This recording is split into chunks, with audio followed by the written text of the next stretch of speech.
Update: President Donald Trump's administration will not require impoverished Puerto Rican hurricane victims to pay full price for evacuation flights, contradicting earlier reports that it would maintain the pricey flight policy for the U.S. territory. State Department policy does force emergency evacuees to sign a promissory note for the full fare flight before leaving, according to MarketWatch, and such notes require the rescued person to repay the cost of the transportation to the U.S. government. But the Fed said that rule would not apply to Puerto Rico, where millions are without electricity and steady access to clean water more than a week after Hurricane Maria pummeled the island.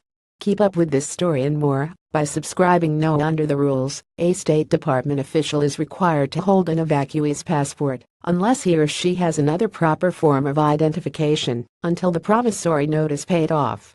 However, the payments typically cannot be received quickly because of the logistical problems from the emergency itself.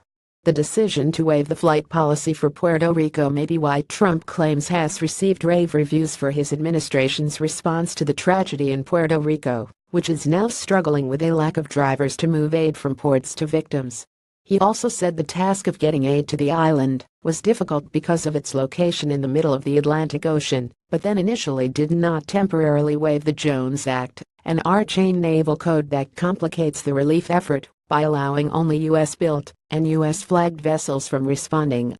The governor of Puerto Rico was so thankful for the great job that we're doing, Trump had said Tuesday during a Rose Garden press conference with the Prime Minister of Spain. It's the most difficult job because it's on an island in the middle of the ocean. It's out in the ocean. You can't just drive your trucks there from other states. On Thursday morning, Trump finally waived the Jones Act after Puerto Rico's governor, Ricardo Rossello, petitioned the White House.